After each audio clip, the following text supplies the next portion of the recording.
Hey guys, it's 6:33 on Sunday, January 9th, 2022. The news just broke that Bob Saget died. Man, this is a really tough one to process. And here's why for me. I woke up this morning.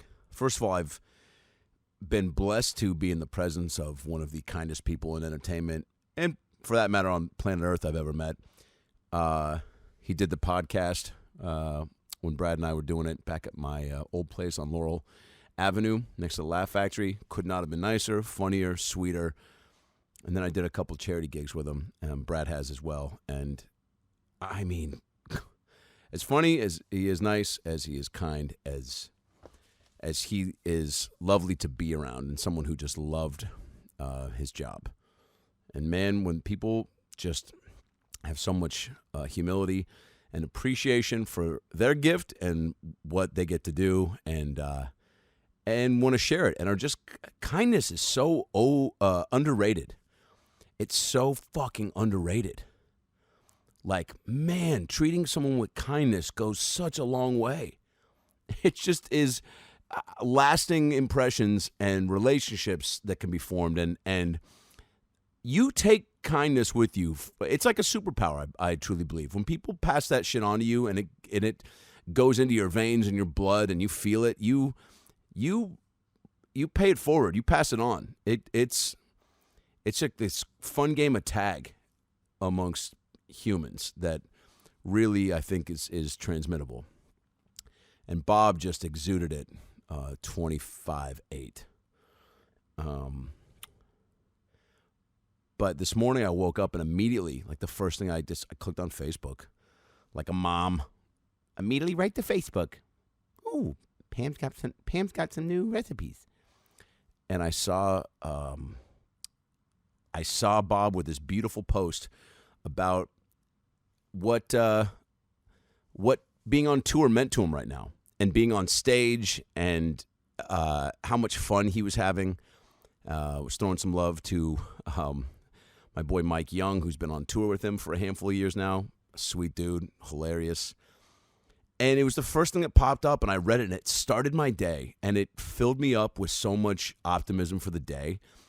And again, in this business where people are cynical and bitter and overwhelmed and excited and fucking sad, and he just you look to root for people and, again, piggyback on their positivity, which everyone should be doing.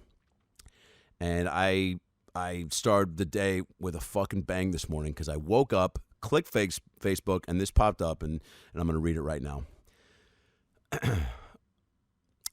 From Ponte Beach, Florida, where he did the Ponte Vedra Concert Hall. He said, "Okay, I love tonight's show at Ponte Vedra Concert Hall in Jacksonville. Really nice audience. Lots of positivity. Happened last night in Orlando last night at the Hard Rock Live. Very appreciative and fun audiences. Thanks again to Tim Wilkins for opening. I had no idea I did a 2-hour set tonight. I'm back in comedy like I was when I was 26. I'm guessing I'm finding my new voice and loving every moment of it. All right, see you in 2 weeks, January 28th and 29th, Improv Comedy Club in West Palm Beach with my brother Mike Young. And check bobsaget.com for my dates in 2022. Going everywhere until I get the special shot, and then probably keep going, because I refound my comedy mojo, and I'm addicted to this shit. Peace out." With a really sweet picture of him in front of the theater, man. And he just looks so goddamn content and happy.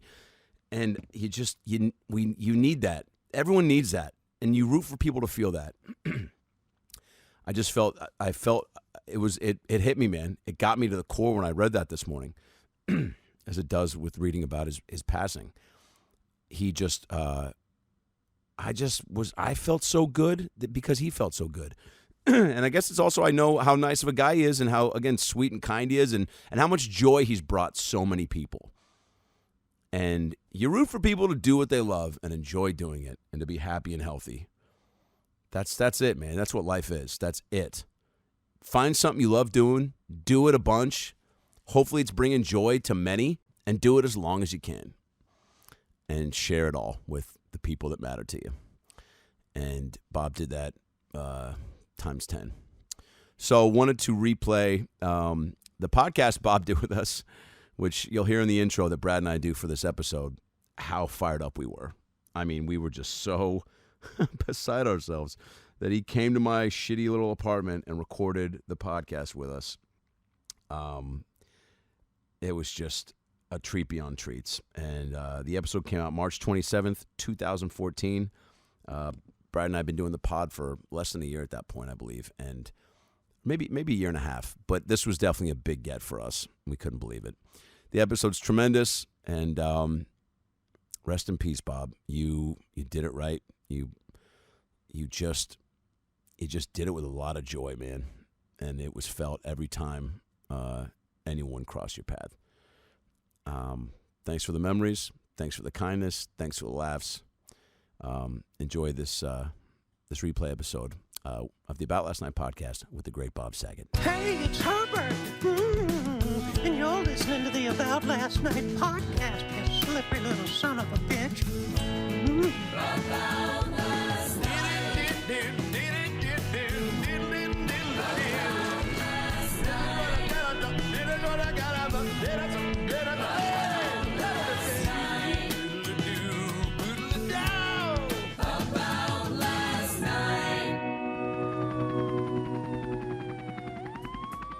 Hey, everybody, Adam Ray and Brad Williams for the About Last Night podcast. Holy shit. Yeah, right? What just happened? I mean, Brad and I are we just finished taping an amazing episode. Bob Saget, we both were just like, I can't, We're huge fans. He's part of the TGIF night, and not just that, but... Part of your life, TGF night. Yeah, he is part of your life, whether it be America's Funniest Home Videos, Full House, his stand-up now, his appearances on Entourage.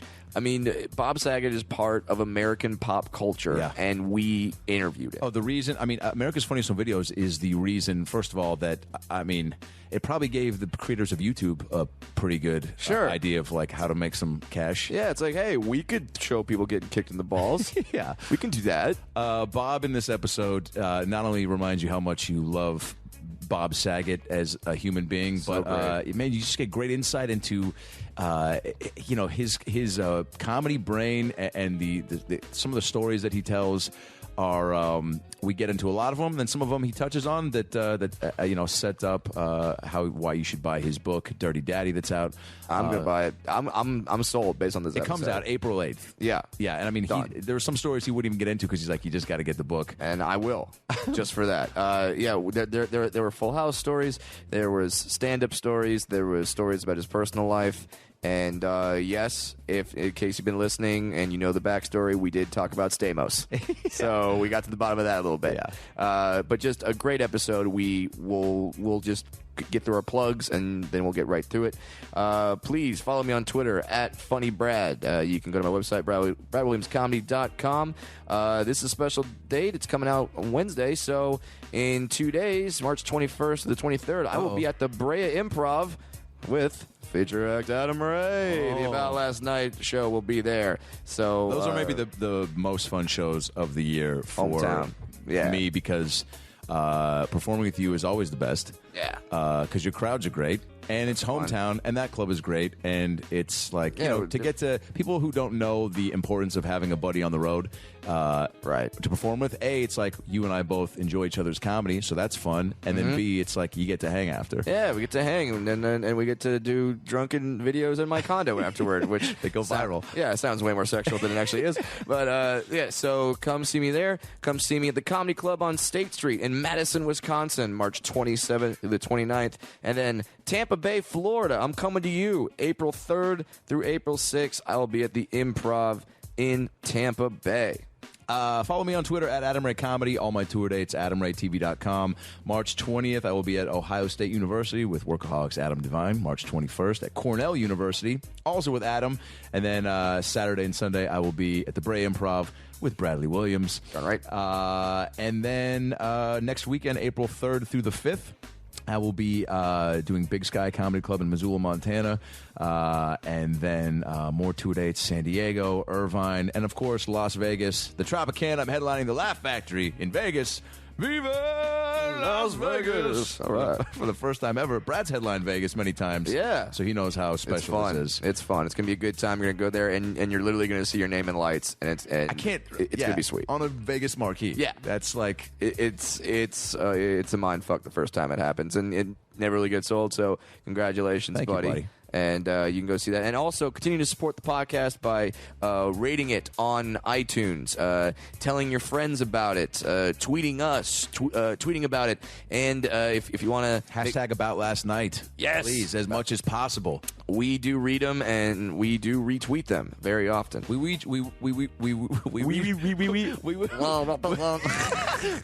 the favorites. We like the posts. We rewind the retweets and the likes and the. We do it all. We tweet the retweet tweets. Absolutely. But it really obviously we've posted some pictures of some of the guests we have coming up, and we've got confirmations from some pretty. Notable people that are just continuing to make this podcast a blast. It gets excited for us to be in the presence of these people and have a conversation, but knowing that you guys get to enjoy it is awesome. And this episode with Bob Saget is the beginning of a nice run of some really incredible guests, and you will enjoy them. He starts it off with a bang. I don't think you want to be in any situation where you're going to have to take a break from listening to this episode. Notice these are ad-free, yes. So we don't make any money. So help us make money by going to aboutlastnightpodcast.com, clicking on the Amazon banner whenever you need to shop for anything, and then shop normally. And then Amazon will pay us a little bit. It costs you nothing, but you get to support us and hopefully the guys that allow you to have some funny in your life for free. So please go do that. And, of course, on our website, aboutlastnightpodcast.com, that's where you can get all past and present episodes, stream them on your phone right off the website. Darn right. It's the best. If you missed them, we got episodes like Chris D'Elia, Paul Feig, Lisa Kudrow, Dane Cook, Whitney Cummings. Oh, man. They're all whole there. Workaholics cast. The whole Workaholics cast. They're all there. Check them out. Coming up, Adam Carolla, Craig Ferguson. We got Russell Peters. Melissa McCarthy in July. I can't believe that's happening. My mind's still blown. Those are going to be amazing, but for now, please sit back and enjoy this episode of the About Last Night podcast with the legendary Bob Saget. Well, the weekend's over, so it's time to chat about it.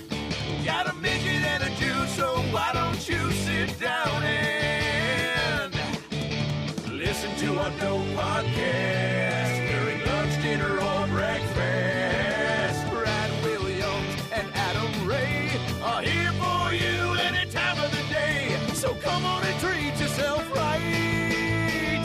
It's about last night. Who pays for this? How did this start? We pay for this. At first, John Lovitz was paying for this about a year and a half ago. Yeah. And then he said that he didn't want podcasts at his club anymore. And we said, all right, we're going to take our ball and go somewhere else. And now, obviously you can tell by this apartment, Adam is very successful. Sure. It's really nice. Sure, one movie, that's all it takes. Just to go to one movie. That's it. If you go to the ArcLight now, they just give you free bandwidth. Podcast. Well, you don't have cup holders here. They do. Yeah, we've got the toasters that look like. Look, the place smells nice. Thank It's not you. bad. Thank you, Bob. I mean, it's your place. I don't have to run like a red light over the whole place. I don't think. Well, no, not this particular table. He doesn't get. We've got a separate table we come on. This is the only thing in the house that has not been violated. That's what you're telling me. Yeah. Well, pretty much because it has our podcast stuff on it, and we actually respect our podcast equipment. Right. Well, it is. It's nice equipment. It looks new too. You like steal it from the Laugh Factory? Walk down the street and took Jamie's old soundboard. We don't like to discuss that. Jamie's very possessive about his podcast stuff. Right. I mean, that's made in Israel. That board. Unlike Jamie. Well, we can't talk about it. Right. I've actually been referencing you a lot in my act recently. And it's okay. It's nice, right? Yeah. Well, nothing bad. Well, no, it's not bad. It's the story of us at the Kevin and Bean April Foolishness. Right. And when you came out years ago. Yeah. And when you came out to me and said, Brad, you have to come meet John Stamos. Yes. He's afraid of little people. It's true. He How many times have you opened with that statement to anybody? I've said it a couple times because I have some little people friends. Yeah. And Not many. But actually, 3 of them equal 1 normal friend. yeah, exactly. I mean, because we could all do that Muppets thing where we just like stack on top of each Totem other. pole. Yeah, just wear like the giant trench coat and we're good. It's hard when the guy in the middle has to take a shit. That's really, really difficult. Because you got to take the guy off the top, and then the bottom guy, if you don't get him off in time, he's just screwed. It's terrible. It's like a human centipede. There's got to be a name for that too. If the guy does end up shitting on the shoulders, I think just called shitting on the Just shoulders. shit shoulders, yeah. Yeah, it's an old blues tune from the 1890s. shit shoulders. Yeah, shit shoulders. Small hot mess. There you go. And you want to be facing the same direction. That's Sure. the other thing. Well, that's key. Yeah, that's assumed though. So now, yeah, he was scared of. I think he kind of made it up. Scared is too big of a word. He was Terrible. he was uncomfortable. Now But now you've seen him since, and he liked, Yeah. and he's a fan of yours. He watches your stand up, and yeah, and it's kind of interesting to where because we all took a picture together, Right. And you could see in the picture that he's kind of craning his neck and he's visibly uncomfortable. yeah. And but now I think we're good. He insulted my breath on Twitter, so that's nice. Jesus. Uh, What's going on with your breath? Why? When did he do that? Oh, because I got all the fans of this podcast to tweet him and say why are you afraid of little people? Oh. And yeah, we have power in this business, Bob. We might even be able to get you a gig. Are you? You know, I play small houses. I hate jokes like that too. I hate them. But you do them just like I do my self-loathing stuff. That's not self-loathing, but I'm going, hi, I'm a Jewish tall guy. Hi, right? It just people tell me I look like yada yada. Yeah, Bill Nye the Science Guy. Do you still use the Gumby Mr. Potato Head? No, that's I buried that 30 years ago. that was in the was that in the Rodney on special? the Rodney special. It Yeah. might have been, yeah. Yeah. How was that, by the way? That was like how new into stand up were you when? I've been doing stand up a while. I think I was like 24 or 5 or I don't know when I did that. So I've been doing stand up for about 8 years already. Yeah. And doing that same joke. It wasn't Yeah. even a joke. It was just esoteric riffing. A fact. Yeah. What is it about? Yeah, nothing. It was nothing. It was my mother's Gumby, my father's Pokey, and I'm Yeah. Mr. Potato. It crushed, though. It was nothing. Murdered. But basically, they realized that these were my self-deprecating issues. Right. So Right. yours would be whatever. Are you a stand-up as well? Yeah. Yeah, Forgive yeah. me for not knowing that. That's You're fine. probably Yeah. No, this is great. our first. I was actually telling Brett earlier our first interact, and you meet so many people, and obviously, I mean, we've been around at the Comedy Store and stuff like that. But I hosted a Comedy Juice show once. That was the first time I met you, and I was bringing up you and Jeff Ross, I think, together. I was going to bring you up, and then you were going to bring piano for him. Yeah, and then you were going to bring Jeff up, and I said, "Hey, Bob, I'm Adam, Adam.ray," and you go, "Adam.ray," and you go, "Rhymes with gay." You go, "You gay?" And I go, "No, man, I'm straight." You go, "You ever sucked a dick?" And I go, "No, man." I not said this to you? Yeah, dude. It was. I mean, drinks were being had. I think it was a very jovial evening, and I don't think I was. Well, I could have been. I don't know. It's hard to say. But I came in with Jeff, which means we probably were at dinner, which means I probably had 8 drinks. Yeah. But you guys were hysterical. I mean, you went up there together and you played What piano. was the answer? You said you did not ever. I said I suck did not. a dick. Yeah, and yeah, I was very firm on that stance. And then, Right. and then you, and then I said, "What's going to happen?" I go, "When?" You said, "I'm going to come up," and you went into a aristocrat style explanation of what was going to happen before I was going to bring you up. And then you went into there's going to be how you do in the film. Like you were like, "I'm going to shit," then Jeff's going to come up, and he's going to do. No, I didn't. Yeah, a little bit. Yeah, Really? it was Wow. hilarious. You Does that not seem like you something gave Adam a had- moment? This is why I don't even go to the market anymore. 'Cause people come up to me and go, you were at the register, and this is what you said to me. People always come up and say, "Do you know what you said to me?" Yeah, and I'm yeah. like, "No." Now, do you feel the sorry. pressure? Oh no, it was a great moment. Do you feel the pressure because you're a huge star, and when It's when, all relevant. I mean, and when people meet you, though, they want to have their Bob Saget moment. True. And so, like, do you feel a need to say that you should come on their face or shit in their mouth? I don't usually talk like that. I actually do not. You say that for the usually- stage. No, I also don't do that. Yeah. My jokes are dirty, but they're much bluer as perceived by everybody. Of course. Response. Yep. Which is really weird. But then I'll do a set, and then I'll go, God, I was really dirty that show, which lives up to what you're saying Right. completely. But I don't say Yeah, you're not filthy shit for the in sake your of being mouth. filthy. Yeah. I'd rather say poop in your mouth. Ah, I mean, there I you don't- go. And I don't even talk like that. I mean, off stage, if I just met you, I'll probably say something like "eat your poop like a candy bar" or something like that. But if I've never met you, right? I mean, no, we're comics backstage about to go on. It'll just be like, "Hey, let's just break all walls and just talk." Of course. But then I wouldn't do that on stage because that's disgusting. People don't laugh at it. I know it for a fact. Yeah. Women do not laugh at it. You can't eat.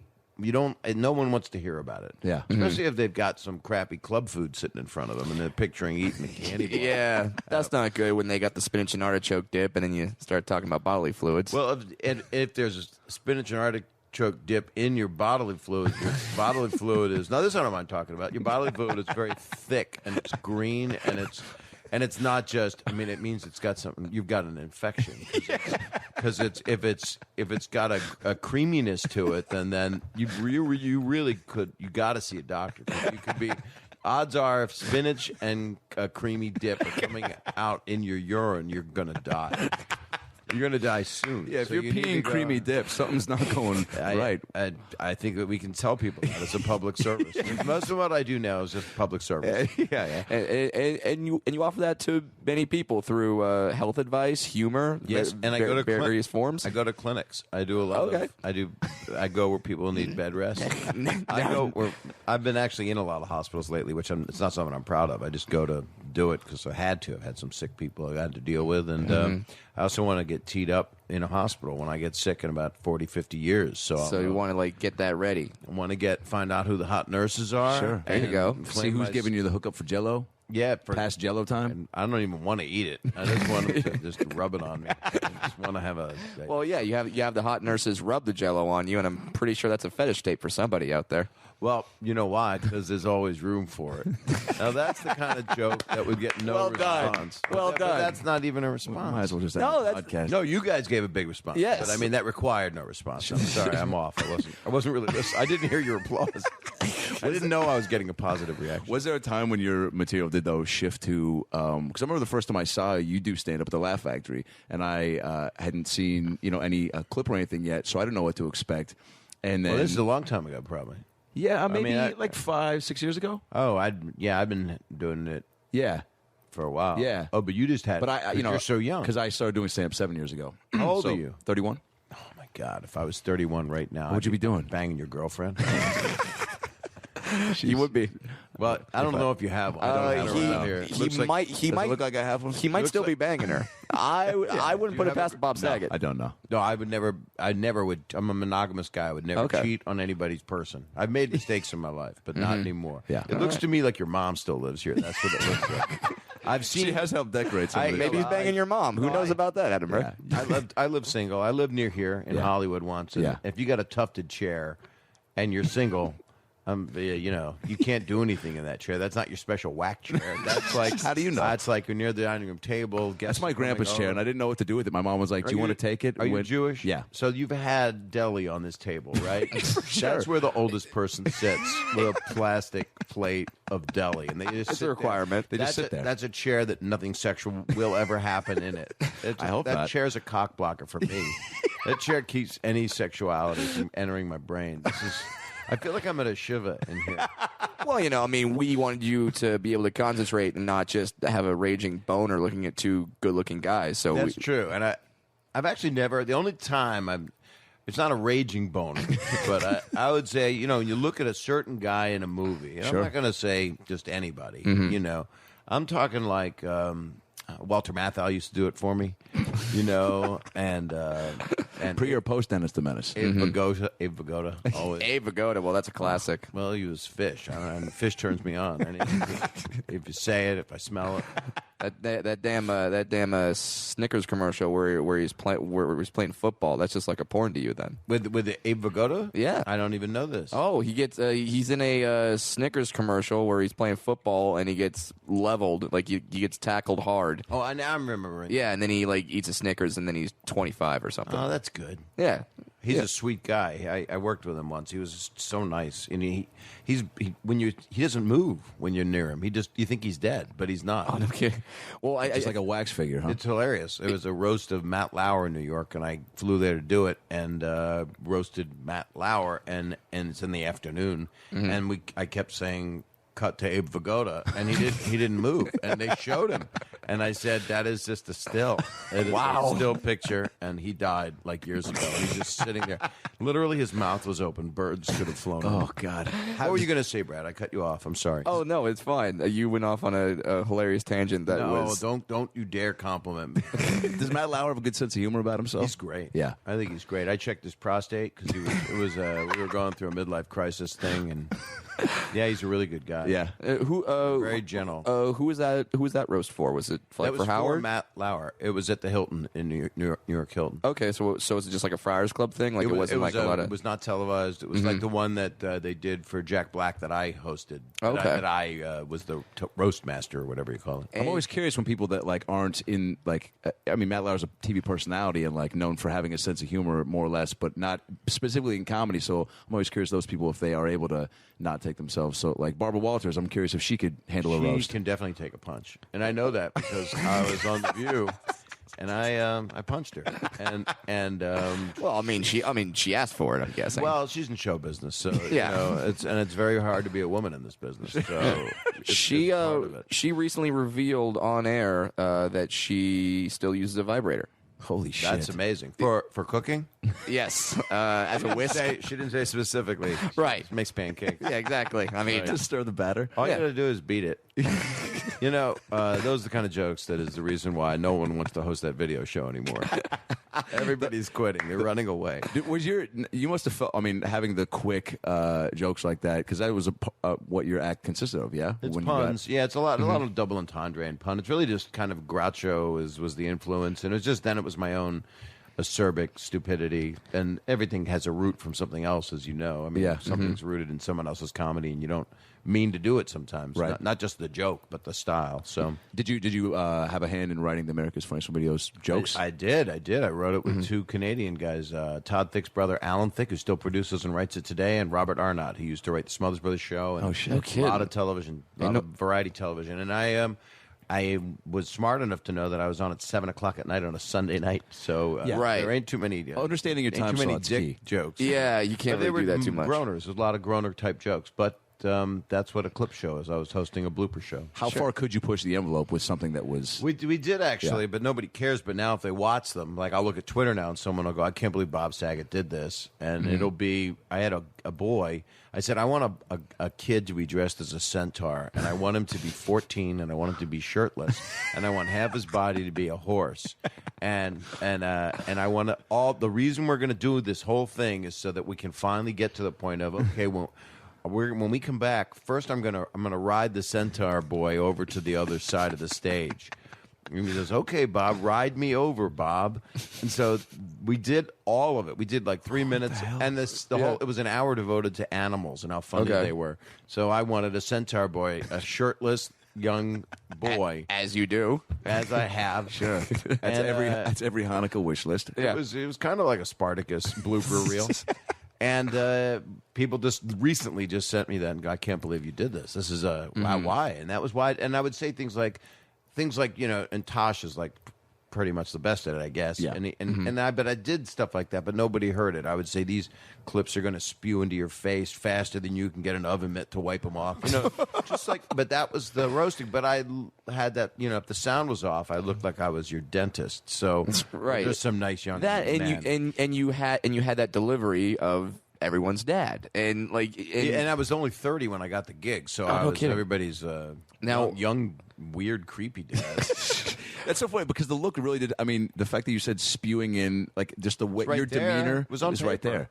there. Right, but they're mostly groaners. There are a lot of stupid jokes, and I own them. I mean, the two guys wrote the show. I wrote the show. We wrote about 55 pages a week. Holy shit. And we had to Wow. write. I also did all the voices, so Yeah. I would. Look out! You know, like Right. Mel Blanc. Oh no! You That know, had to be pretty fun, though. Yeah, I mean, It was fun to do it. We'd act, and at that time we had a VHS, and I would hook it into my computer, and it was a program that allowed you to run your VHS in one square on your screen, and then have Microsoft Word underneath it.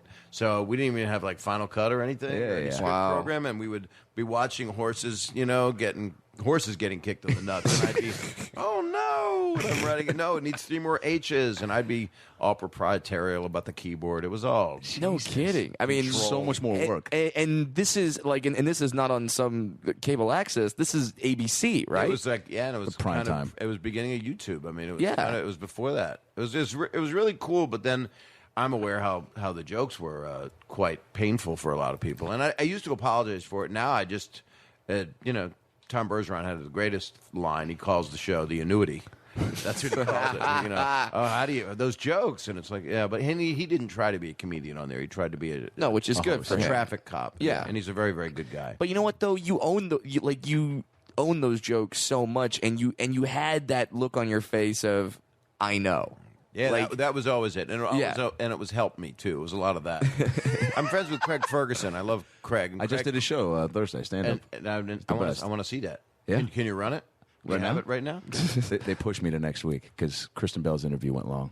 Is that true? Yeah. So you just did his show, but I just you did got stand up. bumped. Yeah. In a book I just wrote, I wrote about how I got bumped from the Tonight Show with Carson by Jimmy Stewart bringing an extra guest on the show. Is that in Dirty Daddy? It's in. Yeah, we should promote me at some Yes. point. Yeah. Let's do But it. first, I want to know when you're on Craig Ferguson. What's the new date? I haven't gotten it yet. They said sometime this week, so hopefully I'll find out tomorrow. Now, how's it listed? How do you what you? Well, it was listed on the TV as Kristen Bell, this guy Michael McMillan or something, and then comedian Adam Ray. And Okay. then I did the couch when the Heat came out, but this was the first time doing stand up, and so it listed me comedy by Adam Ray, and then but then it didn't. Happens to everybody. Yeah, right. It has to happen. Yeah. Also, Kristen Bell was promoting. She's quite a bit bigger of a draw in the Veronica Sure. Mars thing, so I understood that.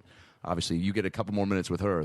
Could be a ratings changer, right? I don't think that's even the thought. I think it's going well, and they just keep it going. Yeah. So, and comics are at the low of the food chain, Of course. Right. But And- but mimes, at least there's no mimes on there. Thank God. I- Not anymore. I guess they just figure, well, the comic we can throw in at any time. There's for people that don't do stand up, they just think that, well, just throw the comic into whatever situation, they'll be funny, and they don't Or necessarily they also realize. get scared. They might the show itself is concerned. Well, where is he or she at their? And it's mostly new guy comics that you see. You don't see a lot of new girl comics on these shows when they Right. give someone a spot. Right. And I get excited though when I see a comedian on. And I did 13 Merv Griffin shows and No kidding. 13 Tonight shows, but I never did stand up on the Tonight Show. I only did panel. So Okay. it was. So when you were going to do it with Carson, you weren't doing stand up. I You were doing never did stand up on there. I just sat. Okay, so which you were was coming to on to my promote. advantage. Yeah, no, not really. I was come on to be.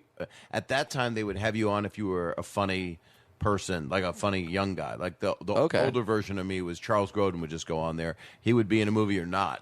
Before his movie career actually took off, he was just on the Tonight Show as this really funny guy, as a guy that was just smart. And then he was in some movies. He had a big film career for a while too. And then you did stand up. Very funny You man. did stand up on the Merv Griffin show. I did 13 appearances. 2 of them were on top of Merv. All right. He was actually really incredibly good at comics, like really, really good at comics. Yeah, I think like everyone obviously talks about the Tonight Show with Carson as they should, but Yeah. I think the Merv Griffin show gets overlooked a lot in terms of how many comics that it put on, and Huge amount of comics. I got to try stuff out, and he was always trying to build people up, and he was just really nice. And he gave them all panel. Everybody was most of the time, I think. I'm not sure that's a blanket statement, but I would be able to come over to the couch afterward and talk to him for a little bit. And did you was the Merv Griffin, did that sort of lead into America's Funniest Home Videos, or did you have that gig before? Was there man. How do you was there audition for overlap? that? Can't you just read the book? Yeah. The book, which is plug that, called by the way. I didn't mean to do that which to is you. called Dirty Daddy. Oh, Brad, I didn't mean to do that to you. I put the fear of God in you. Oh, no, it's fine. No, you went into promo hell. I hate that. it's fine. I'll answer the question first. Okay. And then I'll make you do the book. Okay. We're gonna sit in that Because I will read the that book. taupe leather chair that's never had anything but roast beef and kasha varnikas on it. It's okay. I will sit on your lap and we'll make it fun. There's been a lot of old Jewish sweat on that chair, but not the good sweat. There's the bad ball, the bad rubber, super bad It's ball. definitely rubber, yeah. Yeah. The answer to your question is I can't remember. No, auditioning for America's Funniest Home Video. Well, I didn't audition. I was on Full House. The show had, and I didn't audition. I did do a screen test for Full House, but I was on a show on CBS called The Morning Program. Yeah. And I auditioned for that. I was on a tape that William Morris had sent out, and they picked me to be the third co-host, like a sidekick of morning TV. Okay. And it was on basically CBS Morning News, and they changed it for a little bit. So it wasn't like Wake Up San Francisco and Full House. It was like it was like an actual news show. It was like Right. you being on a show right now. Right. And you would be like on Good Morning America every day with comedy segments. Gotcha. So that's what Okay. I did. Okay. I was 30 years old, 29 years old. It seems like a fun gig. It was a great gig till they fired me and had me saying it's 15 minutes after the hour off camera on the steps. Oh, God. Oh, everybody. It happens to everybody. And you're fired, and you still and you still have to say that stuff. They knew I had to leave, but they Yeah. were being nice enough to keep me somewhat there. Okay. And then I would introduce a comedy segment, so I would discover comedians as the guy okay. was undiscovered yet himself. So I you're would like interview, you're like Rod Roddy for The Price is Right. They'd hear your voice and cut to you like twice every commercial break. Well, that didn't last more than a couple weeks because I went in to quit at the same time that they were going to fire me, and I was with my manager who flew in, and I had already had Full House teed up as to be my manager had made it work, and Jeff Franklin was the producer anyway, so I did a screen test for Full House, got that job, and then the morning, whatchamacallit, the video show was just an offer. It was just an offer to host a pilot because Full House was on TV already. Yeah. So they And just said, Full House was- here's an amicable guy that Yeah. could never say anything wrong. He's friendly. He's a dad. We know he's dirty, but he never has been on Full House. So and he's accessible. He looks like a nice young man. Did you any idea as you're doing Full House from a couple episodes in obviously you can probably tell the chemistry that you all have at that point, but there's any indication of like, oh, could be of like the next like family show that people. No, and in fact, it did really poorly for the first 4 years. Now, in today's ratings, 25 share is like everybody's watching it. Right, because there's that's still before 395 channels. Right, So right. So it was. It took about 4 years till people liked it, and it was on against Seinfeld, and it was crushing Seinfeld. Nobody knew what Seinfeld was the first couple of years, and then that found itself, and then they moved us to Fridays, and then we found ourselves on Friday nights in this TGIF crazy thing, and then the video show was supposed to be a pilot, and then it turned into a. Do you think the success of Full House kind of gave America's Funniest Home Videos a little bit of a boost? I don't know. Yeah, I mean, I'm who sure. knows? Well, no, the video show beat 60 Minutes, so that thing, whoever would have hosted that show, that thing would have been a juggernaut. that's just the power of people getting hit in the groin. It was, and no one had ever seen it before. There was Candid Camera, but nobody had ever seen tapes that were sent in mainly by the public. There was an ad in People magazine: "Send us your tapes. People get hit in the groin." Is there any great like host stories? Like you hear like Harrison Ford just beat out this guy for Indiana Jones. Did you just beat out Tony Danza or something like that? Was he like? No, there was Here's another shot of a guy They getting- just offered me the show. The reason I got the show was I had gone on the Tonight Show and narrated my wedding video and showed my wedding video to Johnny and narrated it. Yeah. And my nephew was like 7 in the wedding, and they show him, and I said, this is part of the narration. I said, we didn't see him the rest of the wedding. He was in the bathroom the whole time with the drummer. So I was still doing pedophilic stuff. Yeah, exactly. But That's an anyway, edgy that's joke. that's It's all great. the past. Let's not talk about right, it anymore. all right, It gives fair me the heebie-jeebies, and I had to write a damn book about it. It took me a year and a half to go through my entire. Then I said, I don't want it to be memoirs. I just want to write a book. And they went, well, what's it going to be about then? I went, I don't know. It's not a novel. Maybe Right. my observations. So it's a lot about my testicles. And it's well, if you've ever wanted to know about Bob Saget's testicles, you could pick up the book Dirty Daddy. The Chronicles of a Family Man turned filthy comedian. You can get bobsaget.com, Amazon, right? All that. it goes out to. It's going to be on. You can buy it in every bookstore. I'm doing like. You can do a book tour. I'm doing a book tour. I'm That's doing awesome. New York, Washington, Chicago, L.A., and I'm doing a bunch of talk shows and all that stuff you do. Like That's awesome. Like a hoe. But I'm proud of it. Those book tour things, though, are I feel like kind of essential when you're and can be really profitable as far as the success and exposure of the book. That's what I wanted to do well. I spent a year and a half on it. It was really hard to write it, and it has a lot of death in it. The book is really about death in comedy because I lost 2 sisters and 4 uncles, and a lot of people in my life just died. And so a lot of the comedians that died are written up in it, and because So it's kind of sad, but gallows humor is throughout the whole book. So yeah, and it kind of forces you to do that. I mean, it's kind of one of the reasons why we all do comedy is a lot of times it's to deal with stuff. And so did you feel that writing this book and putting your humorous observations in with these tragic stories, did that help with the grieving process at all? It did, and it also brought it back a lot. So everybody that's written a book told me, and it's the only one I've ever written, they said, it's going to, like therapy, it's going to take you right through the dugout. Sure. Or the trenches, not the dugout. The dugout would be fine. I mean, yeah, some seeds there, some tobacco. You could scratch your balls. Why not? Nobody cares. You need a hot dog. Can laugh at the guy who just struck out. Mm-hmm. But this is different. This is like, you got a call every year that somebody died. So we're eating a lot of funerals, looking at chairs like that one in your house. That weird old The more you give it, Uncle Nate sat in that chair. the more you give attention to it, I feel like it's going to have to be your parting gift when you leave this podcast. Have you had a Shiva in this apartment before? Possibly. That's a personal question, Bob. Yeah. One bris. Just one bris. That's 6 all you circumcisions. The stats on this apartment are incredible. It is amazing. I actually 2 talk Shabbats. about this in the book. 2 Shabbats? It would have not been enough for us. You don't get any Jews listening to this podcast. Maybe 6. My rabbi and his ex-wife. Oh, my God. Hey, we go on the iTunes. It's a podcast about last night. These guys are Jesus. talking. So racist. You can't play this thing on Friday nights. You grew up in a very Jewish family, right, in Philly? No. No. My parents were Jewish, Right. and I was bar mitzvah and stuff. But they might have looked like people you would shovel away and get rid of them. But we weren't religious. people you would shovel away. Have you been to any big? God. I've been to a handful of like bar mitzvahs of friends of rich Hollywood kids out here, and Yeah. they're some of the craziest parties I've ever seen in my entire life. Yeah, that's like the Sex and the City bar mitzvah. It's Right. like the best blowjob is at the bar mitzvah. Right.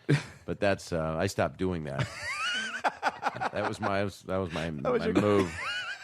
But the thing that I'm proud of is that I'm aware of all the stuff that all of us go through in doing comedy. If I swear, if there hadn't have been all this fucked up stuff that happened to me, if my mom and dad had been like normal people, if my mom hadn't said, "Don't say that, don't talk like that," Sure. if my dad hadn't just done a bunch of dick jokes all the time, and then my mom would go, "Stop doing that." Was he the funny guy? Mm-hmm. Yeah. Really, really, really funny. So the two of them just created a bipolar person in me anyway. And then I took my balls and ran with them. Literally. Right? And Did your dad? he never touched me. And we can move Well, that was the next question. I paid him, and he wouldn't. I'd give him $200 a week and said, "Please touch me." And then I'd give him $1,000 and ask him to put 2 fingers in my butt. And that's the kind of stuff. You're a lot right. of money. That's dirty. Yeah. But it's not. But it's also factual. But it's not in your ass, and it's not true. It didn't happen. That's Right. why it's funny. It's Right. funny Yeah. because it didn't happen. It's fantastic. But it's not. It's not gynecological. There's people that talk about the inside of the uterus. That's Yes. where it's not. Sure. It's not funny. No, Right. It's more. disgusting. Yeah. It's more like. It's more Clinical. Yeah. Yeah. And it grosses me out. And I've made that mistake of doing it. I mean, because and you see that a lot with comics, like right when they start, because if their hero comics are dirty, they think they can just go on stage, say shit, fuck, cunt, whatever the hell, and then it's just automatically going to get a laugh. Right. Like, I think to be a smart, dirty comic is extremely difficult, and there are those fine lines that you have to walk to make sure that it's still funny and not just I'm saying shit, so it's a shock factor. In a less blatant way, it's the same as somebody that goes, "I'm not going to talk dirty," and then you watch, and there are brilliant people that do it. Like Regan, Gaffigan, Seinfeld, those guys. So like most great comedians. Yeah. and then there's a lot of people that aren't funny. So you don't need the cursing, and you don't need the cleanliness. It'd be funny, to see somebody who's not funny at all and tries to be clean and then arbitrarily try to be dirty. It's not gonna They make just switch any- up the act, like, all right, well, Right. the clean stuff's not working. Right. It's just like some bad cracker going, "I fucked her up good." It's like, wow, this is a great tour you're on. Nine people in a tank top. Do you have a different approach for, like, you're doing the Nokia on Friday, which Yes. is fucking incredible. Club Nokia is Club Nokia. a cool place. Downtown, 9 o'clock. That's this Friday, so this is on. This is going to be before that. on Wednesday. Yeah. Yeah. So yeah, you're gonna have. This is going to be 2 Oh, hard this is days. great. Yeah. So Friday, March 21st, you're at Club Nokia. And Mike Young, who's my buddy, Who is, just was here 2 weeks ago? It was incredible. He's a great guy. He's the best. He's a great guy, and he directed this movie, My Man is a Loser, and Which I can only imagine is going to be. I mean, he's got 3 of my favorite people who I think together. I can only. You've seen it, yeah? no, I have not. I've seen the trailer for it, and I've seen other pieces of it, but it's Michael Rappaport, Brian Callen, and John Stamos. So if they're your 3 favorite people, that explains that jack-off chair. That explains. Well, I'm your- saying, It's Brian. let me explain to you the movie listeners. Wait a second. It's tufted like something that would be in Tower of Terror in the lobby that doesn't move, that's bolted to the floor, and yet it's cream colored like a mustard that didn't like a mustard that went bad. It's not like Poupon mustard. It's like that French mustard that nobody ever eats. It never has an expiration date. It just looks like no one will buy it. If you had if you put that out on the lawn, Nobody would take it. Nobody would. Somebody would cut it. They would just they'd shred it to see. Carve their initials into it and something. Might be a good place to store meth and stuff. I would go. think of it Might as be. a drug chair. Oh, that's what this is. Yeah. There you You got all these gay candles going on a trophy and some Don't open worry. bottles of wine. Don't worry, Oh. you're going to leave with a hell of a parting gift. Oh man, I don't want that trophy. What's that for? That's from our comedian basketball league. Oh, so you won it for being a good basketball player? Sure, yeah. Yeah. A bunch of comics. Like- we had these weekend games going, and then finally we were like, we should start a league and take this seriously so we could act like we have something other than comedy. Oh, so that's nice. Congratulations. Yeah, thanks. Yeah, I mean, tons of Jews have basketball trophies, right? There are Jews love basketball. They really do. Yeah. But that's a nice thing to say. Such a nice thing to say. But they do. They wish do. they could all frustrated basketball players. Yeah. Well, yeah, like you have. Adam is a huge fan. Woody Allen sits in the front row of the Knicks games. I mean, Does he? you wouldn't. Yeah, all the time. And you think of like Woody Allen, you wouldn't necessarily think huge sports fan, but he is. It's Well, great. the other thing about basketball, like it's one of, and I'm not very sports related. Like it was very hard just getting across the street, putting the parking permit on my car. You seem like that was a bit of a It struggle. was exhausting. And there's a hooker in front of me. You saw her. Well, right. Certifiable. Catherine. Yeah. She's out absolutely. there for a couple And the weeks. whole car smelled like Febreze. There's a reason for that. yeah, because you got to get down that other smell that Yeah. doesn't smell good. which Dwarf is- cum. Oh, Jesus. Which smells like. Febreze, ironically. Does it really? Yeah. See, no. I told Brad he needs to write a coffee table book about these types of like fictional stereotypes. But then people are saying you're a certain kind of person, but not every kind of person smells the same if they're part of a certain genetic group, do they? God, I hope not. I mean, people always say about certain types of people, oh, that girl's tangy. There's a tanginess to that girl. And I go, I have never heard talking that girl's about? tangy, Yeah. but now I'm going to use that all the time. it's usually in old age. How was she? homes. It's- Tangy. It's usually after bingo. Yeah. Before they put Ruth It's to bed. assisted living.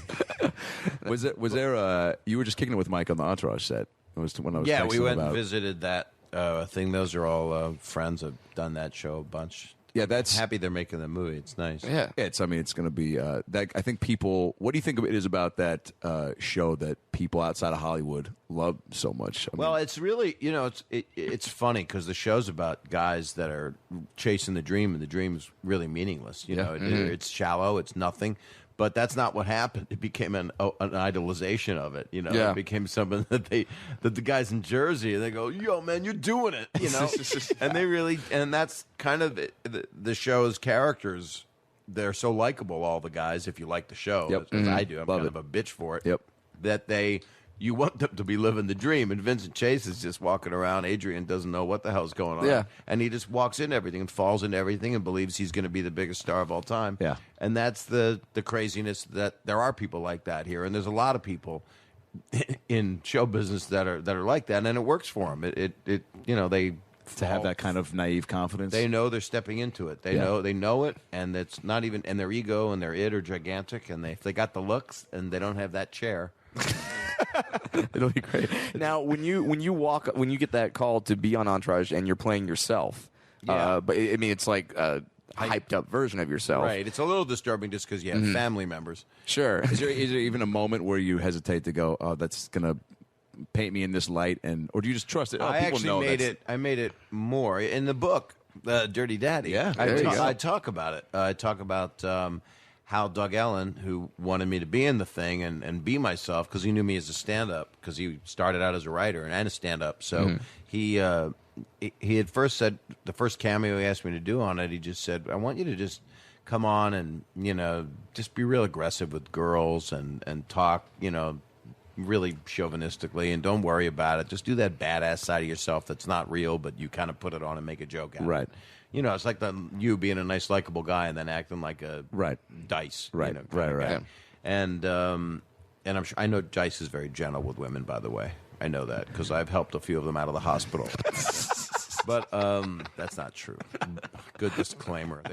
Disclaimers always help. Exactly. I've known him since I started. No kidding. I can't believe it. Well, was he on your Young Comedian special, or because I know he was on that? He was. Mine was the first one Rodney ever did. So mine was Kennison and Rita Rudner and Louis Anderson and Yakov Smirnov and Bob Nelson. Wow. And why am I so thrilled about hearing Yakov Smirnov's name? I'm just like, that's so great that he was on your Young Comedian special. He was mentioned the other night on Bill Maher in a joke that Bill did, and it was really quite charming. I'm trying to remember the context of it. But it's strange how that like he's a person, yet his persona has become a caricature. Yeah, and it was, though. The character, he chose in his stand-up to do a character. Right. And it's his personality, but it was... he was such a friend of mine, Yakov, before when he come to Russia, and, no, Russia come to you. Right. And that the whole reverse formula became his entire beat for what he does. I lived not far from here. I lived on Camino Palmero in Hollywood, and I had just... I needed help moving in there because I had lived in Palms.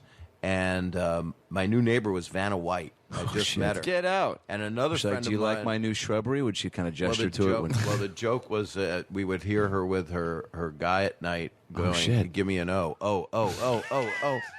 That's not nice, and she's lovely. So That's a funny joke, though. It's not bad. You can't really do it anywhere because I don't do jokes that make fun of people too bad. Sure. Or if I do, I dive bomb as quickly out. But then Yakov was my moving guy. He helped me move. No kidding. I had a U-Haul truck I rented. Oh, my and God. he had a tank top, and he was just working for Mitzi as a janitor at the Comedy Store. He was cleaning, and he was getting some spots. And he would work there really hard. He worked the door, but he was cleaning the place. He was from Russia, and you go, will you put me to work? I want work. No kidding. That's interesting. You don't see guys showing up to the Comedy Store with that same type of vigor anymore. Right. Well, if a guy comes up and says, I want to clean your toilet, you kind of say, might as well go on stage. Yeah. While you're here. Use your mouth because you got a potty mouth. Now, when obviously you're doing the Nokia this Friday, and that's a huge show. How do you put together an act now that the second you go on stage, everyone knows People who lose you their are? shit for you. Yeah. Well, it's kind of been what I've been doing. And in the last couple specials that I did, it kind of helped me. I don't know. In the past 8 years, I do more theaters than clubs. I'll do clubs in L.A., and I'll do clubs out on the road because otherwise I can't work out anything new. Then it's the same. Hey, here's the same story of my penis and balls. Okay, here's a variation on the penis and balls story. But Part two. But I mean, I love being funny. And that's one thing I really, that's what we all share is funny. When you had me on your podcast, so you obviously didn't just have me on because, Well, I've got a book to sell, but it's. Do you have a preference over theaters versus clubs, or is it because obviously the ripple laughter with theaters, the timing's a little different, right? Everything's. I find them no different, really. Yeah. But the difference for me is in a club, I can take my time a little more and I can explore more. I can go off for 7 minutes and then just go because I'm doing a couple shows. I'll go. If I was doing a couple shows, if I was selling tickets where I would, and I'm not selling that much, where I would do 2 shows in a theater, and there's guys that do that. Yeah. Louis out there, and he'll do 4 shows on a weekend, and he's just a monster at it, and he's coming up with new stuff the moment he starts talking to you. Yeah, no kidding. It's just unbelievable. Do you feel that locked into your? You've been doing stand-up 37 years. 37 years. So you've got to be so locked into I don't feel locked into anything. But your point of view so much that you can go off on a 7-minute tangent and be like, wow, I'm so sharp on what it is I want to say right now. Well, I don't even think that. I just think I don't care. I think I'm funny, and if they don't at that moment, then they're probably right. because that's their response to it. So something happened where it's possible I'm off, but for the most part, it's like your pilot. People all say to all of us, are you going to be funny tonight? They all say that. Right. And that's literally like asking your pilot, are you going to get me home from Malaysia? Well, 99% of the time, that is correct. That is just that's you don't want to see that. They can't find a plane. That's the weirdest thing ever. Well, the sad part is there are people still at baggage claim looking for where and when it's coming in. It's been a week. Walking from carousel 3 to 4, being back and forth. Yeah. They don't know where it is. They don't have a cell phone, and they can't look it up. I did watch on CNN last night that one of the people suggested to the moderator that I know we're not supposed to believe in aliens, but there is a chance because it does appear that something from the heavens came and took this plane. So, but a guy said that, and Right. the Wolf moderator, no, If it was in the situation room, then it's fucking legit. no, it wasn't. It wasn't in there. But it is funny. It is humorous to us mere mortals to think that some giant being Yeah, it's like J.J. Abrams' Lost is happening now for real. Mars Attack. Yeah, right? Mars Attacks. Is it Attacks or Attack? Attacks, I think. Yeah, it was That is Attack. such a good movie. Great movie. But imagine them taking all those people and trying to do little tricks with them. But I don't. What would you do? What would be your defense if they did come down? Let's say next week. Let's say next Friday. They come down. You've had your show. Went great. And But they're I like, can't do it Shabbat. You mean the aliens? Yeah, if they strapped you down to this chair. I won't even sit in that chair. I'd already take my own life. I'd cut myself on your unused wine holder. Look at it. It just sits there. It's a wine holder, right? It's Sure. for bottles of wine. Yeah. It's right behind you. Yeah. You're And not he- looking at I know it. what it is. Okay. The best part is he has bottles of wine on the table, but they're not in the wine holder. That's the kind of rack Barbara Walters has at home to hold all of her dildos? Well, that's not. Oh, you nice. wanted to say I like wine her holders. so much. So do I. She is so great. cool. She's a icon is the right word. Yeah. And she's also she's just a smart person who's been around a long time. No matter what people think, most Sure. people love her. I mean, most people just love famous people anyway. Also, to be that But still, she's- with it, I think, and to be able to sit on the couch and have conversations and still contribute. Yeah. I mean, I was on the show and she said it was right around when the Aristocrats came out, so it was like 2007 or something. what did she genuinely And say to she you about said, that? She said on the air, I used to love that joke. My dad told me that joke. On the Wow. air. And Whoopi went, what? And I said, I don't think we should be saying this because they told, you don't say stuff. Right, you don't say- And they yeah. said, well, it's not meant. She said, no, it's not meant for television, but it was a funny joke because it's all about the things you're not supposed to say. Good and for so, her. But That's incredible. Yeah. Well, she's the, She says it in the most analytical way she's possible. Yoda. By the way, if there was a little clip, if they cut back the joke that you're joking, the Aristocrats, if there was a cut back between you and her delivering that joke, I mean, that might. I don't that might think be she one of the would have greatest told it. clips of all time. Break the internet. Maybe she could have acted it out with me. I mean, we're talking about Barbara Walters being an icon, but not to toot your horn, Bob Saget. But I mean, your career has spanned so many years, and to do things like the stuff that you did on America's Funniest Home Videos, Full House, The Clean Cut, and now be the Entourage guy, the dirty jokes and the roast and the Well, Aristocrats, hopefully it'll be more than that in the years to come. I want to combine them all and then explode on the street.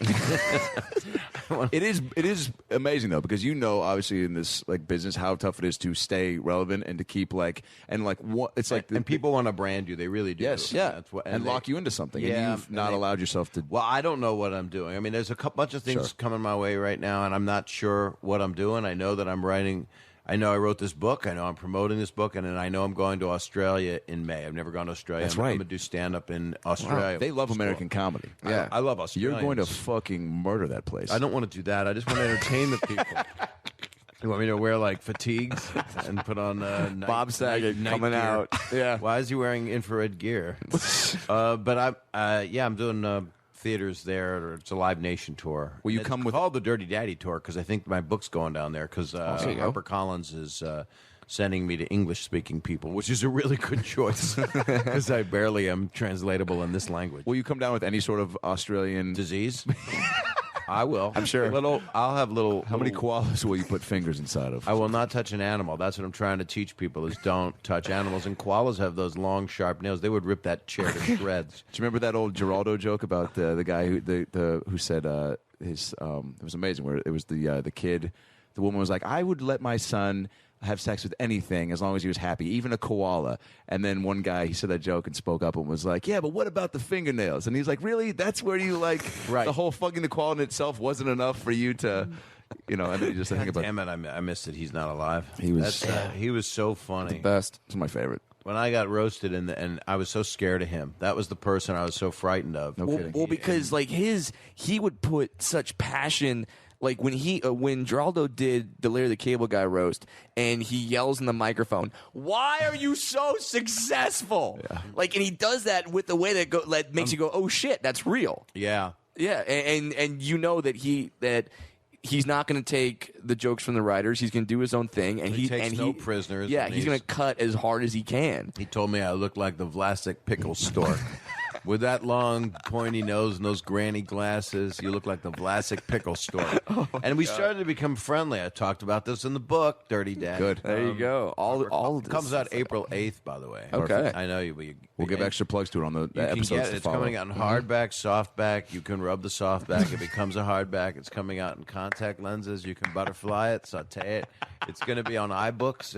I did the audio recording of it. Oh, no kidding. And I had to change some things because somebody else died, so that I had to change some things. So that's not. I won't say who because let it be a surprise. I'm glad you did that. Stay tuned. That's my favorite way to. I mean, I've never been a giant reader, but the audiobooks are so like Tina Fey's, like people that actually have great people, but like you're in the same boat where you have great delivery and a great voice and great timing. It makes the whole experience. It's not even like a lazy way of doing it, but it's like, why wouldn't you want to hear it from the I'm source still itself? excited I'm in the same boat with Tina Fey. If I'm in the same boat with Tina Fey, she's going to have a baby. And I know she's married and stuff, but whatever. You guys have both. But you're in the boat. You're if that's the case, you're how far big off. a boat is it? It can't be too big. I'll find her. I mean, it's got enough room for you, Faye, in that chair. That's all it's got. It's so great. I need a lady really bad. Not bad. But something. Are you feminine. looking? I'm not looking. That's the thing. But I've just gone through a lot of human life stuff lately. So nothing. What do you look for? Vagina, and then okay, that's step one. 2 eyes above it. All right. You know when they sorry to all the pirates listening to this remember one. all the movies where you film your chin upside down, you put 2 holes. the best. On it? Yeah, that's all I want. That's all I want. That's all I need. 2 eyes, a chin, and a hole. I've been a sock puppet is that. I don't need much. Actually, I'm actually very particular. That's the problem. I won't just take anybody home and then tell them how to get out. Let's also be honest, being who you are, it's not easy to. It's you know what? I got kids and I love them, and I don't want them to be tweeted by somebody younger than them that I left my juicy pants in your dad's spa. It just sounds terrible. I mean, because Then I'll have to how old are your kids? They're 27, 24, and 21. They're women. You said that I'd have to retweet it? Is that what you said? Yeah, I have to retweet. That was about. Yeah, you're bringing back something I have to set up again, though. No, it's fine. Brad was stepping over. It was like 2 seconds ago. We know Left their juicy pants in my spa, and then I have to retweet. Yeah, and I'll give them back after I bleach out the poo stains. Assuming that she. You just took an audio hit. Did you hear that? That was weird. That was something I was not supposed to say. Is it because you hit some button? Oh no, I clapped. Was that it? Fucked with your headphones. There was an audio hit. I heard a little bit. Okay, sorry about that. I was just entertained by the joke so much. Only 3 poops These allowed are on this. jokes. That's what's fun about doing. To answer your question is, I'm doing some other theaters that I like. I'm only going places I want to go. I'm just. Maybe it's because I'm older and I just don't want to waste any more time. Well, you have the freedom to do I want to that. be happy. I do have that bit of freedom. I'm a new freedom lady. I like a panty liner and I like a non-toxic string hanging out of my V. But when Harlan tells me the same thing though. Harlan, I used to open for him, and he was like, "Dude, He's like, I'm not at a point where I have to.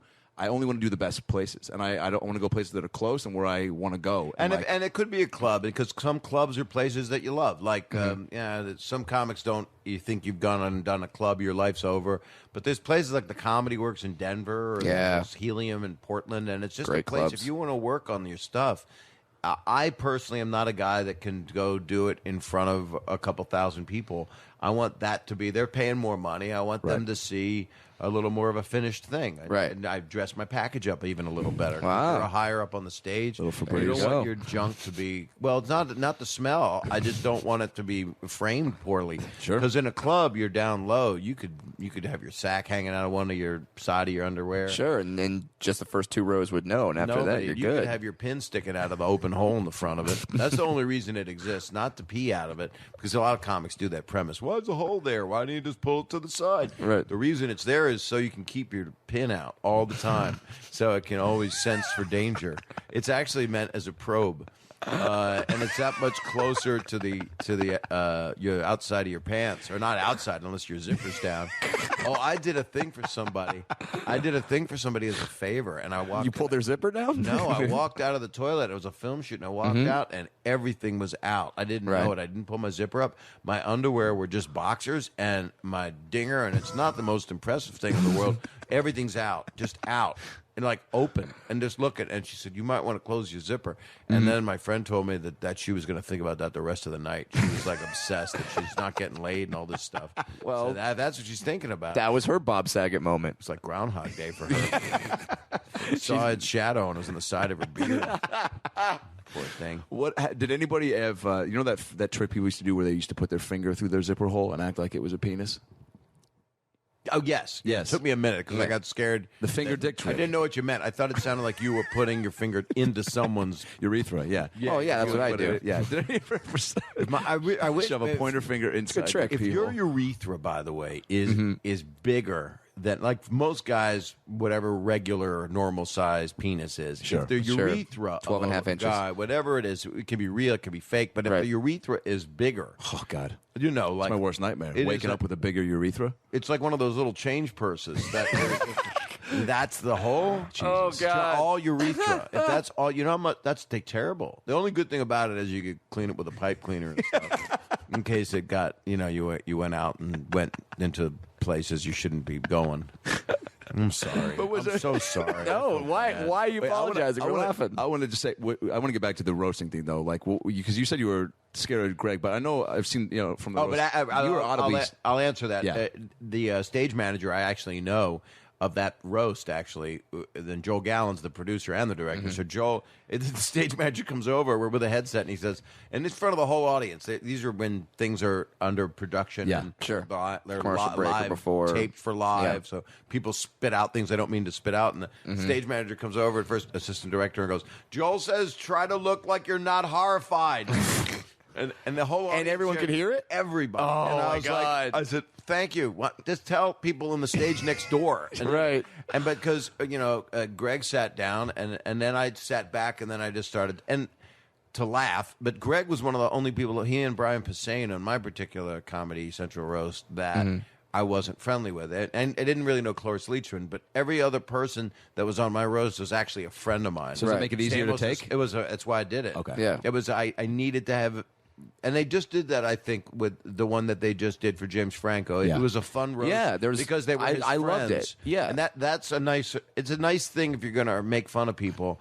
That you know the guy. That you know people, because Right. you're making fun of them, but what's weird is Greg and I started to want to be his friend. So we started talking, we exchanged numbers. I was like, you're so funny, man. And then I'm like, boy crushing on him, and he's Yeah. reciprocating, and we're like going to hang out, and then we talked on the phone, and I can't tell you what happened because it's in the book. So Yeah. Right. But it's it's all these great things Yeah. in the book, Dirty Daddy. Yeah. April 8th, HarperCollins by It Books, actually, which is a subsidiary of HarperCollins. Then I'm going to be doing talkbacks, one in L.A., one in New York, one in whatever they call them, book talks. I don't know Yeah. what Oh, is that where you read the book to an audience? Or? no, you have a moderator. I'm doing one at the 92nd Street Y in New York, and that's going to be cool. That's a big venue. Do you talk about directing dirty work in the book? I do. Because I can tell you, no joke, one of my favorite movies of all time. That's so sweet. I'm not even joking. Yeah. Oh, well, you were the audience for it because Yes. it was made for 15-year-old boys. Yes. That was us. That's fucking style, amazing and it movie. was That's three guys that wrote that. That's, of course, Norm MacDonald, and it was Fred Wolf, and Frank Sebastiano wrote the original script and then worked on it. And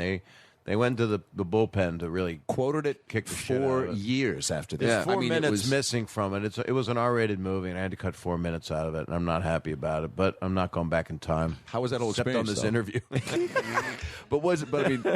I mean, directing Farley. It was and Norm it was a pretty wonderful experience, and it was also terrible sometimes. It's very hard, and you want to make everybody happy, and I fucked up sometimes because it's you get 4 hours sleep, and everybody wants to be the director, and everybody has their vision. And, Well, then I'm sure that and a comedy movie is a bloodbath, quite frankly. It doesn't have to be, but I'm not a guy that just bends over and takes it unless the money is really good. I'll take it if a truck is backing up money. unless there's an old Jewish man jizz tear that's coming in for free. there you go. Jizz tear? Jizz chair, yeah. Oh, I thought you said Yeah. jizz tear, which I was thinking is the jizz tear. urethra got snagged on a coat hanger, and then the jizz is infected. By the way, I want to repeat again from something that was said at the beginning of this podcast. If spinach and dip of a yellow substance is coming out in your urine, you could possibly be dying, and you need to go to a doctor. information. If spinach and dip is coming out. I think, yeah. You know the first thing they do when you go to the doctor, and the doctor says, "What's wrong with you?" And you go, "I've got spinach dip coming out of my urine." And he goes, "Hold on a second." He comes back with a bowl of chips. It's because it's an emergency. Always got to try for sure. It's got to taste it and see if it's turned. Maybe it hasn't turned yet, because once the dip is turned, then there's no hope for you. Have you ever tried those diarrhea fajitas over Pretty sure Diarrhea Fajita is playing at the Troubadour next weekend. That's where diarrhea fajita started was the belly room, and then Over the Comedy Store. I started in there. That was my first set in L.A. No shit. Yeah. What did you still have the same I feelings said- about it now? Well, it was haunted, and I believe it's haunted. And Yeah. I spent a lot of time. I hosted the Comedy Store for 7 years. I hosted. I just lived there. Is that your favorite club in L.A.? No, my favorite club in L.A. is I don't know. I feel comfortable going to the Laugh Factory and walking in there, and I don't tell anybody when I'm coming because I'm not that kind of guy anymore. I don't know why. There's things I've always have romance about growing up in the Comedy Store and the Improv, and I have love and not love of both of them from past history, just like Pavlovian shit. I love the Comedy and Magic Club. I'll go down there and I'll do a gig there. There you go. Who were you performing with at the Comedy Store when you were going up there? I mean, obviously, was it When I did? Yeah. Yeah. Oh, when I Who was were you getting when to I- see on a when, night? it's all in the book, Dirty Daddy, HarperCollins, Great. April 8th. But it's and if you Google, it's like fucking sold everywhere. I mean, I can't believe how many places it's sold. It's actually pull it up. getting sold out of. You can get the rectal implant of the book. Wow. So We are gonna get to that point. as you're shitting, Yeah. you get the book through osmosis, half or the book is shit anyway. So, oh, okay, there you go. So all you have to do is it's like reading tea leaves. You can eat my book. Oh, it's the clapping that turns off the thing. Oh, it is. Yeah. Oh, I'm sorry, I'm clapping, but I'm happy. I'm happy that you're clapping. I didn't Yeah. even know that. Is that. Your sound system here is so good. It's like the clapper. You clap and the sound shuts off. Damn right. That's what I do. The jokes are just. Oh my god. Oh, I'm the in- Comedy I'm in heaven. Store. Yeah. I was the first people I met there. Letterman was still doing a little bit of hosting work sometimes, but mostly just being amazing. And then he was about to get his morning show on NBC. Nice. Leno I'd watch all the time. It was amazing to watch. And Billy Crystal was on. Holy shit. Billy was really nice and said, "You're funny," And I was like 22. So I was sitting in the back, and you couldn't get into the original. You couldn't get into the belly room, and you couldn't get into the main room. You couldn't get into any 7 nights a week.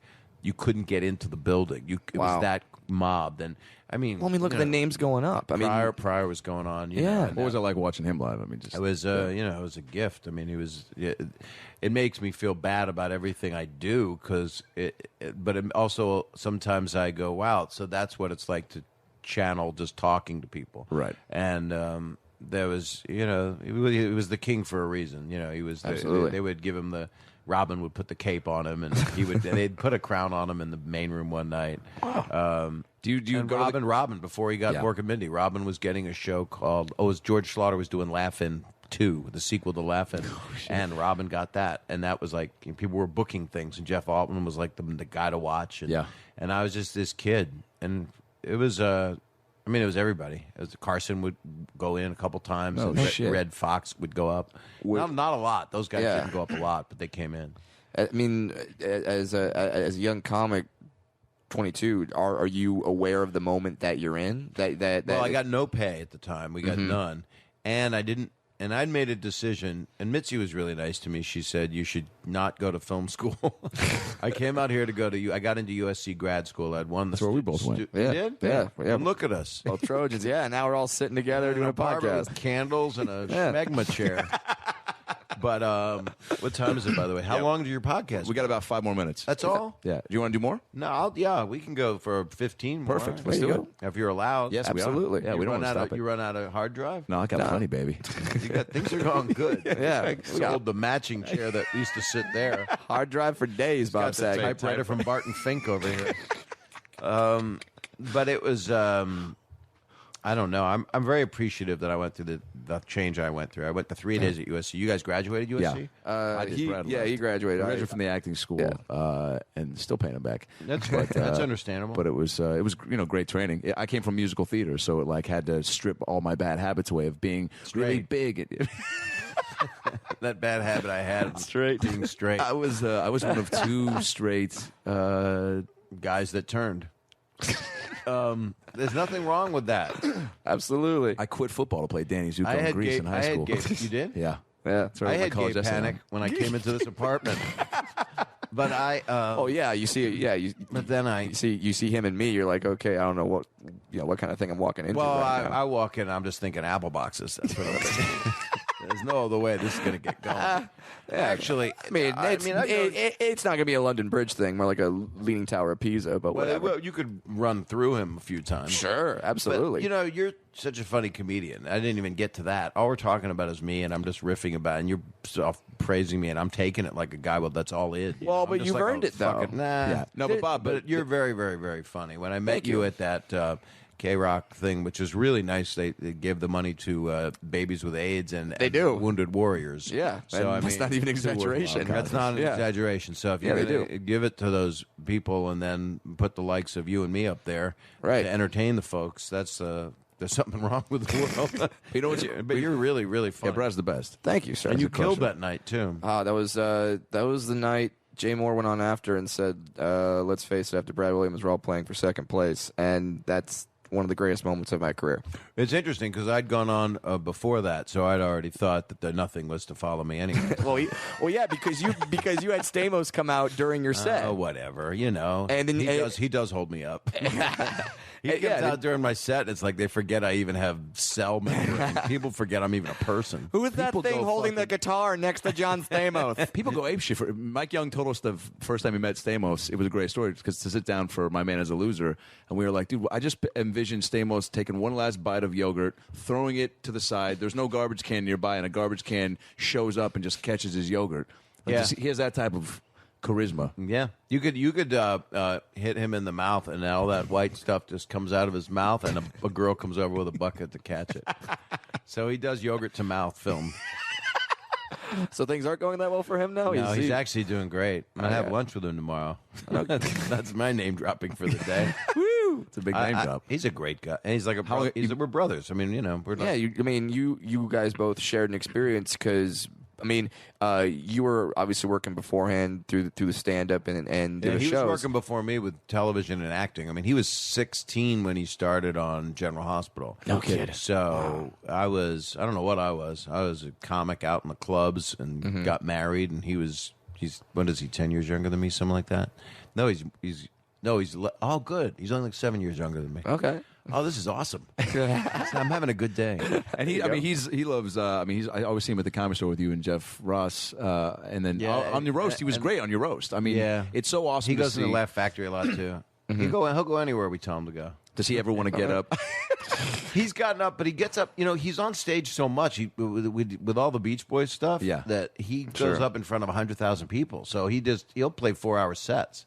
Wow. So he speaks some, and I saw him at the Beacon Theater for the 50th anniversary of the Beach Boys. I took my daughter to it, and he got up and spoke for a while. He introduced them, and he hosts things, and he hosts a lot of things for a lot of things he cares about. Yeah, sure, he's charismatic. He's a very incredible guy, very, very unusually great guy, and so is Dave. Dave can do things with his balls and his penis.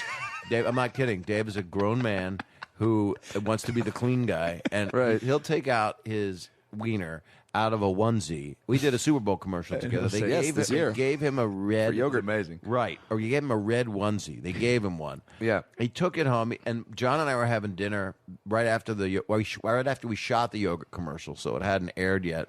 And so then Dave calls up and says, "Look, can you come over?" We were all going through some personal family sicknesses at the time, and so John and I left where we were at 7:00. We'd already eaten dinner because we're basically the Golden Girls. There you go. Got to eat it. That's not a bad thing. You don't want to eat. Aw, I like Blanche. She was the best. Yeah. So we went to Dave's house, and Dave was sitting by the fire in a red onesie and took out his wiener out of the only hole in the onesie. It was buttoned up, the only hole, and was just playing with it. Now, it was soft. I mean, it wasn't a gay act. Did anybody say cut it out or no? No, we've many times. Yeah. But we're so past that. It's not even. And he just kept doing it, and he kept going like, and he was making it like a puppet. And I said, "Stop it!" And the more mad I got, the more he did it. So it's basically like an older brother who gets angry. So it's not. I'm like the opposite of what the stage persona I project is, and Dave is the opposite of his. Because Dave would just run around. I had a birthday party when I was 50 in Vegas, and Dave just ran around naked with 5 guys at the Palms in the bowling suite and smashed his balls up against the window, screaming at Las Vegas and farting as loud as he can. There's no booze in these people. This was he just like pure adrenaline. It's a frat kid. It's like Bluto, or Wow. he's just a fucking nut. He's just funny. Is he carrying the puppet with him or no? He doesn't have woodchucks. We did that Fallon thing before Jimmy left the air. That was amazing. Yeah. That was their idea. They wrote it, and they were very, very brilliant at what they wrote. This one guy, I forgot his name, he wrote the whole sketch. But they gave Dave the Woodchuck, Mr. Woodchuck, which was this thing on Full House. Oh, yeah. And Dave had the old Mr. Woodchuck, but the face got eaten off by a dog. And so he had it at home, and it just looked like something that had been through the war. Yeah, that's Bad. depressing. So depressing. So they gave him a new one. You would have thought that someone gave him like the most beautiful girl in school to live with. To have a brand new Mr. Woodchuck. I think he took it to his room and fucked it. That's what I think. But then his it's in the book. Fiance Mel came in, so I don't think maybe they had a 3-way. Hey, why not? Her and a woodchuck. Her and a woodchuck. I mean, that's got to be a bucket list for somebody. Well, you know what's bad is the thing eats wood.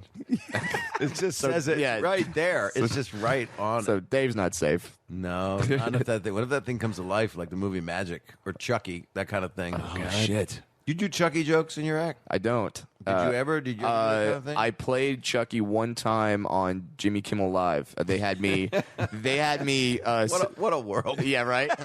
I sat on the front lawn. Tell Bob the commercials you get. Yeah, I sat on the front lawn of cousin Sal's house, and as trick-or-treaters came up, I was absolutely still, and then when they walked past me, then I would come to life and then run after these kids. That's funny. Give them nightmares for life, but it made for hilarious late-night television. And Terry Hatcher got pissed at me because I scared her kid.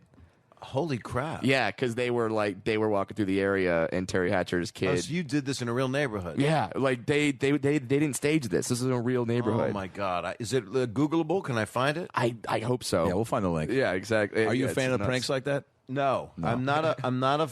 I don't like pranks at all. I hate them. I hate that. You'd think I'd like them.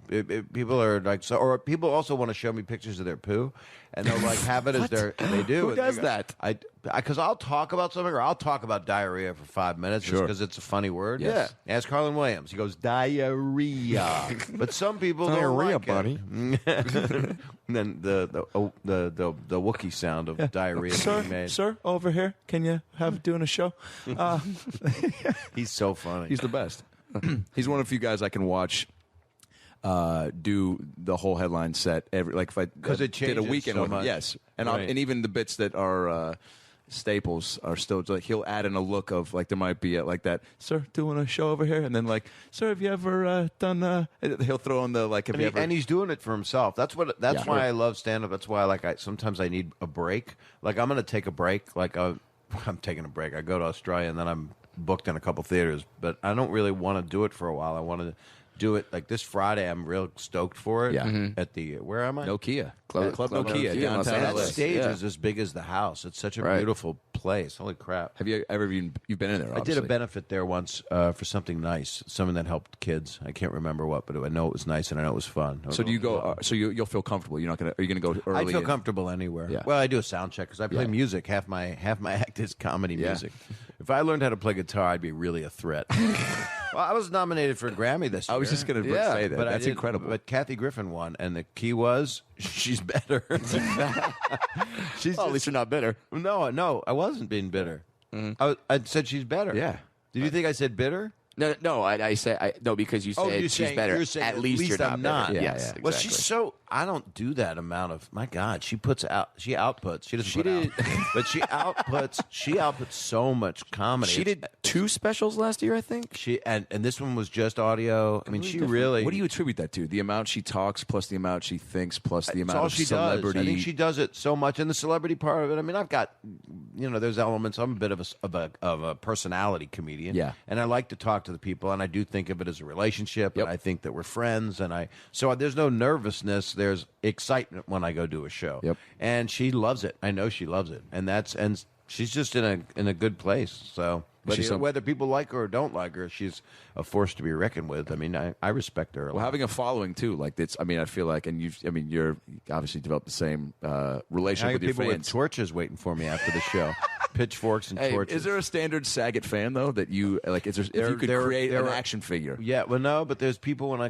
I do my shows now, they yell out 5 things that they've seen from my life, whether it be like the Tourette's guy or they'll yell out horrible. Oh, the Tourette's horrible guy. Half-baked things. line, Yeah, probably. half-baked Yeah. line gets yelled at, and they do it like audio samplers. The last special I did, they just do it, and there's nothing I can do but own it and Right. mention, and then try to tell them to straighten their life out. Because Yeah. the person that's yelling out, "You suck dick for coke," there's something wrong with the person that Right. yells that out. They're not usually on a date. Yeah. They're not usually. Obviously, that's not usually a line that translates into getting laid that night.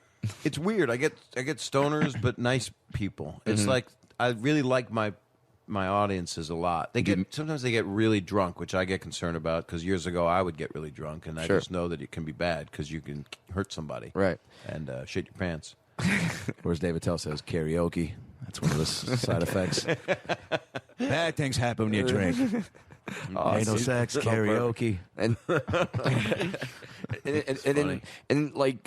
now does that die down? Because I know like Chappelle has gone off on rants when people like won't stop just saying lines from his shows and I'm stuff. lucky I don't have that because Okay. I talk so fast that I don't like to have a quiet moment, and I take them, but when I have something thoughtful to say, which is new stuff I'm trying to work toward, which would be more mature type of speak, but I talk at this level when I'm doing stand up. Yeah. I don't Right. spew it out nervously like I used to, because when you're beginning a lot, Yeah, you it's go a lot fast. of you Yeah, do so your own rim shots before anybody has time. Right. So anyway, what I was saying was, and you're not even You're not comfortable with silence. yeah. Yeah. And that's what most comedians' flaw is. And that's where someone comes up that you go, my God, they're good. That's because, Nick Kroll or somebody will talk and it'll be laid out and you'll go, wow, I got it. And it was written or it was quick and it was done in the moment, which is the key to everything. Absolutely. Fucking pulled this to a standstill. My God, I pinched it out and then I dry We queefed. should have gotten out of the Kool-Aid dick ball and shove against Pulling the glass. his dick around. That's a There you go. piece That of is art. that's a good To me, idea. I realize I have to go Yeah, now. yeah, we are. Okay. We're gonna Now wrap it up. it's really happened. Okay, great. Let's wrap it up. Can't thank you enough for doing this. It's a Bob. pleasure. to You're hang with like, you guys. I well, mean, we have a thing now. Now we have each other. like the We way you do. We describe always have going this into the moment. comedy store and seeing those greats like that. Like it's, I mean, Brad and I both attest. Like been fans of you on many levels for a long time, and so see you around in any regard, and let alone in this apartment in the company of this chair is a really big deal and a huge honor. I'll never forget that I've been here. Odds are I'll never come back to it. I'm okay with that. but it is not far from somewhere that I have frequented. I won't say where because I don't want people to find you. But it's very cool and in its own way. Well, Congrats on the trophy. there you go. That's really what I brought you Congrats here on the for. trophy. Bob, can't thank you enough. Go get the book. It's out April 6th. April 8th. April 8th. It's called Dirty Daddy: The Chronicles of a Family Man Turned Filthy Comedian. And if you're in the LA area, obviously go see Bob this Friday night at Club Nokia, right there downtown Los Angeles. 9 p.m. 9 p.m. And get his late March 21st. That Ain't Right, your HBO special. That was a funny thing that some people hated. I love it. It's a great special. Thank I love you. it. I'm proud of it. You should be. And then I did That's What I'm Talking About. Yep. I don't know what the next one will be called, but I have a feeling it's going to have a hypronation in it. I'm pretty sure that's what this It's going to be an I'm discussing. apostrophe. Right. Saying. Probably that chair will be involved in Call it some. Schmegma chair. Yeah, Schmegma chair. Bob Saget, Schmegma chair. That's my German. That's when I perform in Berlin. I was Don Rickles had one thing to say about That Ain't Right. He said, "I saw your HBO special last night. It was very good." And then he slapped me in the face and he said, "You left out 2 fucks." Because there were a lot. I said fuck a lot. That was a nervous fuck habit because there was a lot of 21-year-olds from NYU, and that's how I thought I had to speak to them. But I mean, and one thing that all the comedians respect about you is that you don't stop. You keep going. You're never satisfied. You're always working. Whether I it be a book, I don't even feel like TV. I've begun yet. I mean, that's how I feel. I feel like I haven't done anything because people go, "Whoa," and Full House and the video, and it's like none of that was. It's all a beautiful thing. It's a gift when you get jobs in this business, and if they go global, it's even more amazing. But I just want to do stuff that I always feel like I'm 15 years behind in what I'm doing because that's what helps drive you, right? That's the age of the woman I date. I think that's a perfect way to go out on. Get out. All right. Thanks, I Bob. miss you more.